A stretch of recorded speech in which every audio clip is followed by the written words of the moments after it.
Oi, gente, tudo bom? Hoje a gente vai fazer uma revisãozinha de um dos temas que a gente falou ainda quando a gente estava tendo aulas presenciais.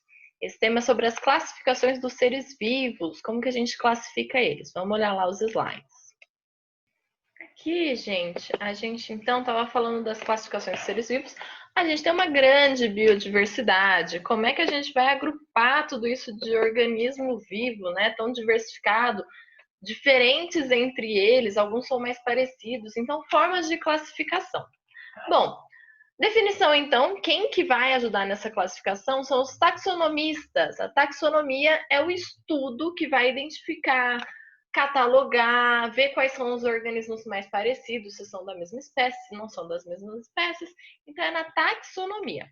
E nós temos uma forma de classificar esses organismos, que é o tal do reficofágio. Eu falei para vocês dessa palavra que não existe no mundo real, mas que é uma forma da gente lembrar qual que é a sequência de organização desses organismos. O reficofágio nada mais é que uma forma de lembrar que a sequência que é reino, pelo re, filo, pelo fi, classe, pelo c, ordem, pelo o do co, família, pelo fá, gênero, pelo g e espécie, pelo e final. Então, o reficofágio, deixa eu ver se eu consigo escrever aqui, ó. Vai ficar bom, né? É o re, meu Deus. Nossa, re de reino. Aí depois vem o F, olha lá, ó, de filo. FI, né? Depois vem o C, ai Jesus, de classe. Depois vem o O de ordem. Olha lá, ó, reficou. Aí vem o Fá. Vou fazer lá pequenininho. Fá de família. E G de gênero aqui. E o E de espécie. Então, reficofágio é uma palavra inventada que só vai existir dentro do seu coração para lembrar, memorizar essa sequência, o reficofágio. Essa sequência aqui, ok? Quanto mais aqui no topo, né, menos parecido entre os organismos, então é mais genérico, e quanto mais próximo aqui da base, quanto mais próximo de espécie, mais específico, então mais parecidos entre eles. Aqui um exemplo da taxonomia do homem, né? Então, reino, filo, subfilo, não é uma coisa que a gente usa muito nessa classificação mais generalista. É classe, ordem, família, gênero e espécie, tá bom? Do exemplo do homem, que aqui tem... Ai, gente, por que saiu? Aqui, então, a gente tem o exemplo do homem, tá bom? Daí aqui temos os reinos. Então, os reinos é a classificação mais generalista. Nós temos 5 reinos em um tipo de classificação ou 6 reinos em outro tipo de classificação. Nós temos mais comumente os 5 reinos, né, que é o mais antigo. O reino Monera, que vão ser as bactérias. Protistas, que vão ser os protozoários e as algas unicelulares. O reino Fungi, que vai ser os fungos, né? Nós temos aqui os fungos, podem ser unicelulares agrupados em colônias, ou os cogumelos, shimeji. Nós temos o grupo das plantas, que pode ser também chamado de plantae ou metafitas, que temos os diferentes grupos de plantas lá dentro, desde um musgo até uma grande laranjeira. E o metazoa ou o grupo animalia, que são todos os organismos, incluindo invertebrados e vertebrados. Então, 5 reinos. Só que aqui tem uma divisãozinha que o Monera, às vezes, é dividido em arqueia e bactéria. O arqueia são organismos que eles são um pouquinho mais próximos geneticamente dos eucariotos, ou seja, dos organismos que são que tem as células com o núcleo organizado. Então, às vezes, você vai identificar os 5 reinos: Monera, protistas, fungi, plantas e animais. Às vezes você vai ver esse Monera aqui, ó, dividido em 2. Então, ficaria arqueia, bactéria, protozoários dos protistas, fungi dos fungos, plantae e animal. Então, são formas de divisão. A única diferença é que ou você vai achar Monera ou você vai achar a divisão de arqueia e bactérias, dividindo aqui as bactérias da arqueobactérias. Definições, quem são as espécies? Lembra lá a classificação mais específica? A gente tem as espécies, mas o que faz uma espécie ser agrupada? Por exemplo, um chihuahua vai ser da mesma espécie de um pastor alemão. São todos da espécie dos cachorros. E aí, por quê? Não é bem assim pela morfologia que a gente consegue identificar, né? Como que a gente consegue identificar o grupo de organização das espécies? As espécies, o conceito mais básico é que são os animais muito parecidos, normalmente. Eles se reproduzem, então eles conseguem se reproduzir em condições naturais e gerarem descendentes férteis. Às vezes acontece de alguns animais que não são da mesma espécie até conseguirem cruzar, mas não gera descendentes férteis. Um exemplo aqui é dos ligres. Os ligres são um cruzamento entre o leão macho e a fêmea tigre. Formam os ligres, que são um dos maiores felinos do mundo, mas normalmente acontece em cativeiro e vai gerar normalmente os ligres estéreis. Esse bichinho mais bonitinho aqui é estéreo, normalmente, né? Ai, o mundo dos bichos, cada variação que temos, não é mesmo? Normalmente é estéreo. O ligre é uma espécie nova? Lembra lá, ó, estéreo vai gerar descendentes estéreis. Se não são descendentes férteis, não é uma nova espécie. Isso quer dizer que os leões e as fêmeas tigres não são da mesma espécie. Então eu separo. Leão uma espécie, tigres outra espécie. Ok? Temos aqui mais bonitinhos os ligres. E aqui uma como é que eu vou falar isso? Uma polêmica. Vamos falar polêmica. Polêmica. É que antigamente os tigres e os leões eles conseguiam se encontrar em alguns locais, né? Antes a distribuição deles geográfica poderia ter algumas regiões que eles se encontravam. Olha aqui, ó, na Índia. Tá vendo? Na Índia, antigamente nós tínhamos os tigres e os leões se encontrando na Índia. Só que hoje em dia, né, com a caça, humanos, né? A gente resolveu o quê? Caçar esses animais e diminuir a área deles significativamente. Hoje em dia, os leões aqui ó, estão só nas áreas azuis.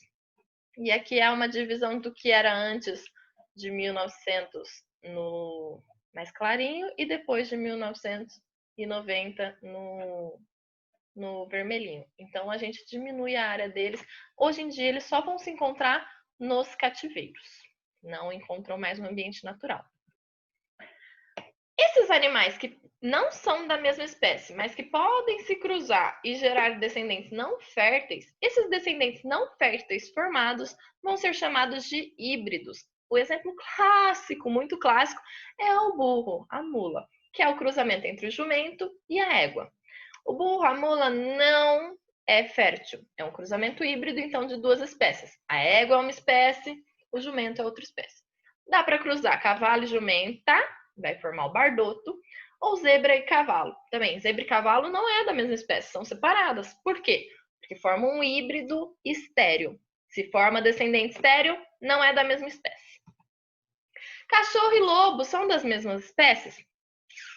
Cachorro e lobo conseguem cruzar, conseguem gerar descendentes férteis. Isso mostra que os cachorros atuais eles são descendentes dos lobos cinzentos. Então, é uma geração aqui, né, de descendência. Tem muita diferença morfológica. A gente consegue ver vários animais com diferenças morfológicas dos lobos, mas forma o cão-lobo que você consegue comprar na internet, que é um absurdo, não compre, adote, e identifica que esses cão-lobos são férteis. Isso mostra que os dois são da mesma espécie, canilúpos. E aqui nós temos mais um conceitinho para a gente lembrar, que a gente já falou, que é o tal do cladograma. Quem é o tal do cladograma? O cladograma é uma árvore filogenética, uma representação que parece uma árvore mesmo. Olha isso aqui, ó. É como se fosse assim, os animais, eles todos vão se diferenciando ao longo do tempo. Vão se diferenciando e, né, acabam se especializando para ficarem em espécies diferentes. Acontecem mudanças no ambiente, seleção natural, que essas seleções naturais, essas mudanças no ambiente acabam pressionando esses animais e esses animais eles acabam se diferenciando em formas muito muito separadas, desculpa, e essas formas muito separadas acabam formando espécies diferentes. Há um consenso na biologia de que todos nós temos um ancestral comum antigo, olha aqui, ó. Ou seja, tinha um ancestral comum, que foi um dos primeiros seres vivos, aconteceu alguma mudancinha, formou essa espécie aqui, ó. Aconteceu outra mudancinha, formou outra espécie. Outra mudancinha, outra espécie. Outra mudancinha, outra espécie. Parece que é um processo super simples, né? Vai causando mudancinha, gerando espécies, só que é um processo de muitos e muitos e muitos milhões de anos. É um processo muito longo, tá bom? Mas a ideia é que todos nós temos um ancestral comum. Nós, a pulga, o carrapato, tudo um ancestral comum. A alface, né? O alface, ancestral comum. E aí a gente tem uma ideia de que quando a gente fala de evolução, a gente vê algo desse jeito aqui, ó. Olha lá. Ai, que nós viemos dos macacos, né? E o povo que é anti o conceito da evolução, né, que é contra o conceito da evolução, fala assim: ai, se a gente evoluiu do macaco, por que que ainda tem macaco? E aí você fica, né, batendo boca com esse tipo de gente. Com todo respeito a esse tipo de gente, mas para a biologia, o que que a gente acredita? A gente acredita, então, que nós tivemos um ancestral comum com os chimpanzés. Nós, primatas, né? Todos nós somos um grupo de primatas, juntos com os macacos, chimpanzés, gorilas. E aí, nós dividimos o ancestral comum mais próximo. É mais ou menos essa a ideia. Essa imagem aqui de que a evolução é uma coisa linear não é uma coisa muito correta de acontecer. Porque não é um processo linear tão simples assim. Ah, tinha lá um macaquinho, aí ele morreu, virou esse macacão, morreu, virou esse homem que, né, não é tão parecido com a gente, morreu, e aí virou esse homem. Não, é um processo que nós tivemos um ancestral comum mais próximo aqui, depois tinha um ancestral comum um pouco mais próximo aqui, e assim por diante. Essas pequenas alterações no ambiente selecionaram diferenças nesses organismos. Bom, então, esse cladograma aqui é uma representação que vai mostrar o que cada partinha significa, como interpretar esse cladograma. O que acontece? Nós temos aqui nas pontas, nos terminais, como se fosse a copa dessa árvore, os organismos, as espécies. Pode ser algo, por exemplo, assim, ó, os peixes seria o A, os anfíbios seriam o B, os répteis seriam o C e as aves seriam o D. É mais ou menos essa a ideia, os organismos, né? Aqui, cada um dos encontros desses organismos, tá vendo essa bolinha aqui, ó? Eles são os nós. Esse nó aqui representa o ancestral comum do C e do D. Esse outro nó aqui, ó, tá vendo? É o ancestral comum do B, do C e do D. Tá vendo que junta todos? Esse outro ancestral comum aqui é o ancestral comum do A, do B, do C e do D. Essa é a ideia, são os nós. Quando nós temos essa ponta inferior aqui desse cladograma, seria o ancestral comum de todos os organismos. Isso aqui é uma linha relacionada ao tempo. Quanto mais próximo do topo, quanto mais próximo dos terminais, seriam os ancestrais comuns de um tempo mais recente. Quanto mais afastado dos terminais, então essa bolinha aqui seria um tempo mais antigo. Isso quer dizer, então, que o ancestral comum do C e do D é há menos tempo atrás do que o ancestral comum do A, do B, do C e do D. Porque aqui é muito, muito, muito, muito tempo atrás e aqui é muito, muito tempo atrás. É mais ou menos essa a ideia. Tem a linha do tempo aqui. Aqui um exemplinho, né, para mostrar o ancestral comum aqui. Olha, esse ancestral comum seria um organismo em comum dos mamíferos, aves e répteis. Esse outro aqui seria, então, dos mamíferos, aves, répteis e anfíbios, e assim por diante. Então, nas pontas, nos terminais, nós temos os organismos, nesses nós temos os ancestrais comuns. Lá no finalzão, né, no próximo da raiz dessa árvore, nós temos o ancestral comum de todos, e aqui é uma linha do tempo. Tá vendo esse répteis primitivos aqui, ó? Ó a linha do tempo. 300 milhões de anos atrás, ó, ontem. Quando eu tenho mais tempo atrás, olha esse aqui, ó, os tracodermos, tá vendo aqui, ó? Mais de 500 milhões de anos atrás. Então, mais antigo, mais recente, numa linha do tempo.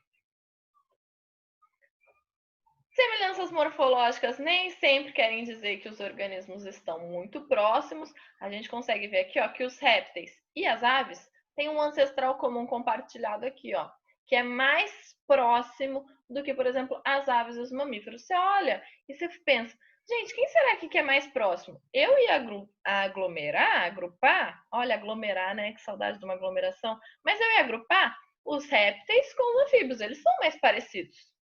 Só que não. Na linha evolutiva, quando a gente analisa os ancestrais comuns, a gente vê que há uma maior semelhança entre os répteis e as aves, mesmo eles sendo bem diferentes. Então, semelhanças morfológicas, ou seja, semelhança no corpício, não nem sempre quer dizer que eles são mais próximos numa linhagem evolutiva.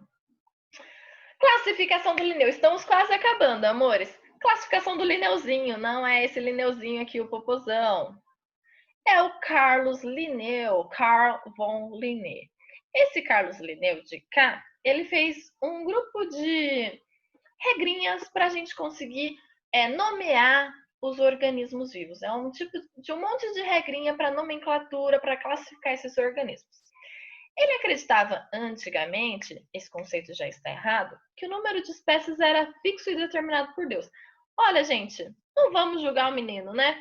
Ele é de 1700, ainda tinha muita influência da igreja. Então, naquela época, ele acreditava que tinha um número fixo de espécies, era esse número desde antes e vai ser esse número desde muito para frente. Então, ele acreditava nisso porque ainda tinha uma influência muito grande da igreja. Agrupava espécies por características anatômicas, morfológicas do corpício delas. Hoje em dia a gente vê que não dá para agrupar muito assim. E deu algumas regras dos nomes científicos.